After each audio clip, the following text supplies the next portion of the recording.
آپ کی نظر میں علم کی کیا تعریف ہے؟ ہم عام طور پہ کہتے ہیں جی ہم اپنے بچوں کو علم دینا چاہتے ہیں. عام تصور تو یہ ہوتا ہے کہ جی اسکولوں میں جائیں گے، یونیورسٹیوں میں جائیں گے، ڈگریاں حاصل کریں گے، فنون حاصل کر لیں گے تو گویا ان کو علم مل چکا ہے. دوسری طرف ہمارے یہاں دینی طبقہ ہے، وہ کہتے ہیں کہ اصل علم دینی علم ہوتا ہے. علم کس چیز کا نام ہے اور کسی شخص کو تعلیم یافتہ کہنا، علم کا حاصل کنندہ کہنا کب کہا جا سکتا؟ علم کی جہاں تک تعریف کا تعلق ہے وہ تو بہت سادہ ہے. اللہ تعالیٰ نے مجھے حواس دیے ہیں، میرے ظاہری حواس ہیں، میرے باطنی حواس ہیں. ان سے جو ادراک پیدا ہوتا ہے ظاہر ہے کچھ حاصلات پر مشتمل ہوتا ہے، وہی میرا علم ہے. اس میں افزونی کیسے ہوتی ہے؟ اخذ و استنباط سے. جب یہ ادراک اپنی صحیح صورت میں متعین ہو جاتا ہے تو میری عقل اپنا کام کرنا شروع کر دیتی ہے، اور جو مقدمات اس کو دستیاب ہوتے ہیں وہ ان سے استدلال کر کے نئے نئے حقائق کا استنباط کرتی چلی جاتی ہے. اس سے علم بڑھتا چلا جاتا ہے. تو یہ تو اس کا ایک فلسفیانہ پہلو ہے جس میں آپ کسی چیز کا علمی احاطہ کرنے کی صحیح کرتے ہیں. جو باقی چیزیں آپ نے پوچھی ہیں ان کا تعلق عملی مسائل سے ہے. ظاہر ہے کہ علم جب آگے بڑھتا ہے تو ادراک کے لحاظ سے بھی اور استنباط کے لحاظ سے بھی وہ مختلف شاخیں پیدا کرتا چلا جاتا ہے. ما بعد طبیعیات کے معاملے میں گفتگو کرے گا، اخلاقیات پر گفتگو کرے گا، اسی طرح پھر نفسیات، سماجیات، سیاست، معیشت، ان سب موضوعات پر گفتگو کرے گا. انہی میں ایک شعبہ یہ بھی ہے کہ پیغمبر آئے ہیں، انہوں نے آ کے علم الہی ہم تک پہنچایا ہے. تو یہ علوم خواہ وہ دنیوی علوم ہو، خواہ وہ پیغمبروں کا دیا ہوا علم ہو، یہ سب درجہ بدرجہ انسان کی ضرورت ہے. انسان کی حیثیت سے مجھے یہ رائے قائم کرنی ہے کہ میرا خالق کون ہے. مجھے یہ دیکھنا ہے کہ وہ خالق اگر کوئی حی و قیوم ہستی ہے تو اس کے مجھ سے مطالبات کیا ہے، میں جس دنیا میں ہوں اس کا مقصد کیا ہے، میری زندگی آج ختم ہو جائے گی، اس کے بعد کیا میں مٹی میں مل جاؤں گا یا ایک نئی دنیا میں اٹھوں گا. یہ جتنے اس طرح کے معاملات ہیں ان کا علم مجھے پیغمبروں نے دیا ہے، اور پھر اللہ تعالیٰ کی مرضیات بھی مجھے بتائی ہیں. وہ میری بھی ضرورت ہے، آپ کی بھی ضرورت ہے. ان پر تو ہر شخص کو اپنی استعداد اور صلاحیت کے مطابق غور کرنا ہے اور اس علم کو حاصل بھی کرنا ہے. لیکن اس دنیا میں جینے کے لیے اس کا رجحان کیا ہے، اس کی طبیعت کیا ہے، وہ کن چیزوں کو اپنے لیے علم سمجھتا ہے، ان کو وہ حاصل کرنے کی جدوجہد کرتا ہے. اس میں بعض اوقات کسی چیز کا ہنر سیکھنا یہ ایک بڑا علم ہوتا ہے. بعض موقعوں پر شاعری، ادب، مصوری، اس طرح کے فنون لطیفہ آدمی کا موضوع بن جاتے ہیں. اور ایسے ہی سماجیات، سیاسیات اور دوسرے علوم ہیں. سائنس نے بھی ایک بڑے علم کی حیثیت حاصل کر لی ہے، وہ اس کائنات کی حقیقتوں کا سراغ لگاتی ہے. تو یہ جتنے علوم اس وقت موجود ہیں ان میں تردد کی کیا بات ہے، یہ سارے ہی علوم ہیں، اور ان علوم میں آدمی اپنے ذوق رجحان کے لحاظ سے انتخاب کرتا ہے. ہمارے ہاں جو کچھ ہے وہ تو یہ ہوتا ہے کہ لوگ اپنے بچوں کو کچھ تعلیم دلانا چاہتے ہیں تاکہ وہ اپنے پاؤں پر کھڑے ہو جائیں، اور بالعموم اس کو معاش سے وابستہ کر کے دیکھا جاتا ہے. تو معاش سے وابستہ کر کے تو ہو سکتا ہے کہ کوئی ہنر زیادہ لوگوں کے لیے مفید ہو، تجارت کرنے کے طریقے سیکھنا یہ کہیں زیادہ مفید ہو. تو میرے خیال میں ان دونوں چیزوں کو الگ الگ رکھنا چاہیے. ایک علم میرے وجود کی ضرورت ہے، دوسرا علم میرے ذہن، میرے دماغ اور میری نفسیات کی ضرورت ہے، اور تیسرا علم دنیا میں میرے جینے کی ضرورت ہے. تو ان ساری ضرورتوں کو انسان اپنی استطاعت کے مطابق درجہ بدرجہ پورا کرتا ہے. ٹھیک. اچھا ہم یہ دیکھتے ہیں دنیا میں کہ بہت سارے لوگ جو بظاہر تعلیمی یافتہ ہوتے ہیں ان کے پاس یہ رسمی تعلیم بھی ہوتی ہے، فنون کی مہارت بھی ہوتی ہے، ڈگریز بھی ہوتی ہیں، ایک ورلڈ ویو بھی رکھتے ہیں، لینگویج بھی جانتے ہیں، سب کچھ ہے. لیکن کوئی چیز کھا کر چھلکا سڑک پہ پھینک دیں گے، قطار میں لگ کے معاملہ نہیں کریں گے، ٹریفک کی بتی کا لحاظ نہیں کریں گے، اشارہ توڑ دیں گے، قانون شکنی کریں گے، بدتمیزی سے بات کریں گے. اس کے مقابل میں ایک کسان ہے جس کو کچھ نہیں آتا، جس کو نہ زبان آتی ہے، نہ اس نے تاریخ پڑھی ہے، نہ اس کو جغرافی کا پتہ ہے، نہ علم سیاست، نفسیات، ان سب کچھ نہیں جانتا، لیکن عملی اعتبار سے وہ اگر صحیح جگہ پر کچرا پھینکتا ہے، تمیز سے بات کرتا ہے، قطار کا اہتمام کرتا ہے، تو ان دونوں میں سے ہم کس کو تعلیم یافتہ قرار دیں گے؟ نہیں، دونوں ہی تعلیم یافتہ ہیں. تعلیم کا میدان الگ الگ ہے. اس نے فطرت نے جو علم ودیت کیا ہے انسان کے اندر اس کی قدر کی ہے.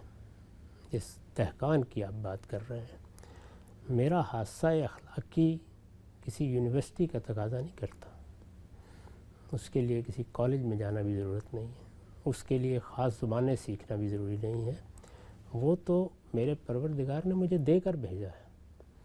میری حصے جمالیات اور میرا حادثہ اخلاقی یہی میرا شرف ہے، تو میں جب اپنے اخلاقی وجود کی تطہیر کرتا ہوں، اس کو پاکیزہ رکھتا ہوں۔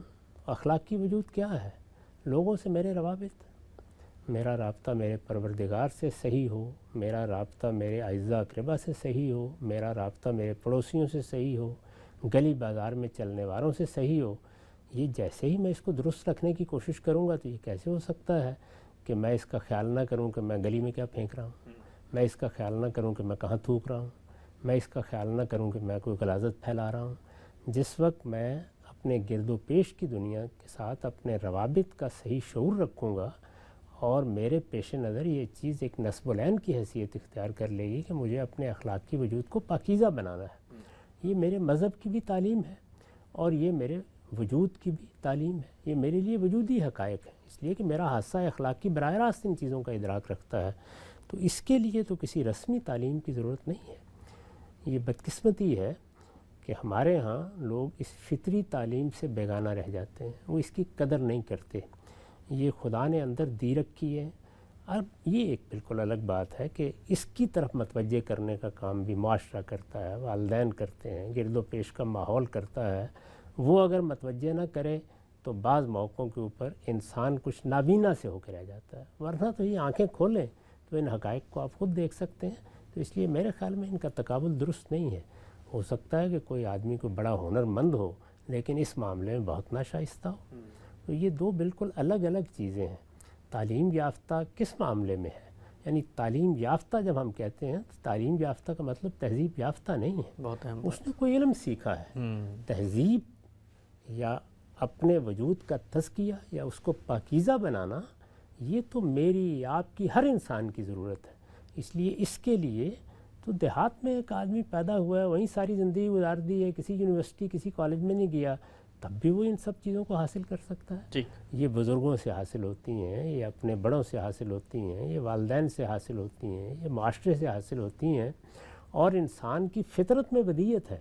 اگر کوئی شخص اپنے اوپر ہی غور کرنے کا فیصلہ کر لے تو یہ تو وہ کتاب ہے جو اس کے ساتھ نازل ہوئی ہے، اس کو وہ جب چاہے پڑھ سکتا ہے، تو ان میں میرے خیال میں تقابل کی کوئی ضرورت نہیں۔ اچھا ہم سے بھی بتائیے گا کہ تحصیل علم کے لیے کیا تہذیب نفس، اپنے آپ کو سنوارنا جو حادثہ اخلاقی ہے اس کو پہلے ٹھیک کرنا، علم نافع کے حصول کے لیے کیا یہ بنیادی پری ریکوزٹ یا کرائٹیریا نہیں؟ اس لیے کہ آپ نے کوئی بھی فن سیکھ لیا، کوئی بھی علم سیکھ لیا، یہاں تک کہ آپ نے ایٹم بم بنانا بھی سیکھ لیا، تب بھی اگر آپ کا اخلاقی شعور اور اس کی تہذیب نفس نہیں ہوئی ہوئی تو پھر تو ہو سکتا ہے کہ آپ اس کو اربوں لوگوں پہ گرا کے ان کی جان لے لیں۔